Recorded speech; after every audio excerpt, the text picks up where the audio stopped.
దేశ స్వాతంత్ర్య ఉద్యమంలో భారతీయుల్లో వందే మాతరం గేమ్ స్ఫూర్తి నింపిందని మంత్రి సత్యకుమార్ యాదవ్ అన్నారు. వందే మాతరం స్ఫూర్తితో వికసిత్ భారత్ నిర్మాణంలో ప్రతి ఒక్కరూ భాగస్వాములు కావాలన్నారు.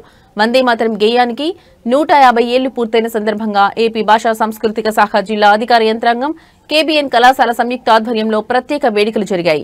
ఇందులో భాగంగా మంత్రి సత్యకుమార్ యాదవ్ విజయవాడ పశ్చిమ నియోజకవర్గ ఎమ్మెల్యే యలమంచిలి సుజనా చౌదరితో కలిసి వందే మాతరం రచయిత వంకించంద్ర చటర్జీ చిత్రపటానికి పూలమాలలు వేసి నివాళులర్పించారు.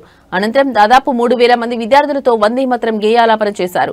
కాగా ప్రధాని మోదీ ఈ గీతాలాపన కార్యక్రమాన్ని వర్చువల్ గా వీక్షించారు. జాతీయ క్యాన్సర్ అవగాహన దినోత్సవ సందర్భంగా మన ఆంధ్రప్రదేశ్ రాష్ట్ర ప్రభుత్వం తరఫు నుంచి క్యాన్సర్ అవగాహన కార్యక్రమాన్ని ఈరోజు విజయవాడ నుంచి ప్రారంభిస్తున్నాము. మీ అందరికీ తెలిసిన విషయం కానీ మరి ఒకసారి మీ అందరికీ కూడా గుర్తు చేస్తున్నాము. రాష్ట్ర ప్రభుత్వం తరఫు నుంచి హెల్త్ డిపార్ట్మెంట్ మా స్టాఫ్ ప్రతి ఒక్క విలేజ్కి ఇంటింటికి వచ్చి 18 సంవత్సరాలు పైబడిన ప్రతి ఒక్కరికి దీర్ఘకాలిక వ్యాధుల గురించి వాళ్ళకు కావాల్సిన స్క్రీనింగ్ అనేది చేయడానికి వాళ్ళు ప్రతి ఒక్క ఇంటికి వస్తారు.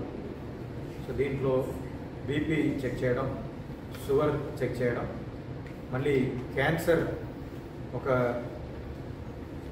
ఓరల్ క్యాన్సర్, బ్రెస్ట్ క్యాన్సర్, తర్వాత సర్వికల్ క్యాన్సర్, ఈ 3 క్యాన్సర్ సంబంధించిన స్క్రీనింగ్ కూడా ఈ దీర్ఘకాలిక వ్యాధులకు సంబంధించిన స్క్రీనింగ్లో ఒక భాగంగా చేస్తున్నాము. సో ప్రతి ఒక్కరూ ఈ అవకాశాన్ని సద్వినియోగం చేసుకోవాల్సిందిగా కోరుతున్నాను. ఎందుకంటే మనము ఎంత ఎర్లీగా మనల్ని పరీక్ష చేసుకుంటామో అంత ఎర్లీగా ఒకవేళ ఏదైనా చిన్న సమస్యలు ఉన్నా కూడా దానికి సంబంధించిన ట్రీట్మెంట్ అనేది మనం ఎర్లీగా ముందుగానే స్టార్ట్ చేసుకోవచ్చు. అలా ముందుగా ఎర్లీగా ట్రీట్మెంట్ స్టార్ట్ చేసుకోవడం వల్ల ఖచ్చితంగా ప్రతి ఒక్క వ్యాధి నుంచి బయటపడవచ్చు, నయం కావచ్చు అని చెప్పేసి ప్రతి ఒక్కరికి తెలియజేస్తున్నాను. మన వాళ్ళందరం కూడా బీపీ, షుగర్ ఉంటే అది ఈజీగా నయం అవుతుందని చెప్పేసి అందరికీ మంచి అవగాహన ఉంది. కానీ క్యాన్సర్ వస్తే మాత్రం అది పూర్తిగా నయం కాదని చెప్పేసి అనుకుంటున్నారు. అలా కాదు, క్యాన్సర్ని కూడా నయం చేసుకోవచ్చు, క్యాన్సర్ నుంచి కూడా బయటపడవచ్చు.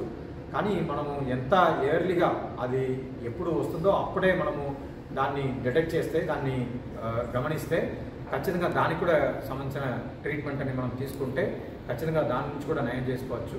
సో దానివల్ల మా ఆరోగ్య శాఖకు సంబంధించిన సిబ్బందులు, అక్కడ ఉన్న ఆశాలు కానీ, ఏఎన్ఎంలు కానీ, సిహెచ్ఓలు కానీ మీ ఇంటికి వచ్చి మీకు ప్రతి ఒక్కరికి ఆహ్వానం పలుకుతూ మేము ఒక ఇన్విటేషన్ కార్డు కూడా తయారు చేయడం జరిగింది.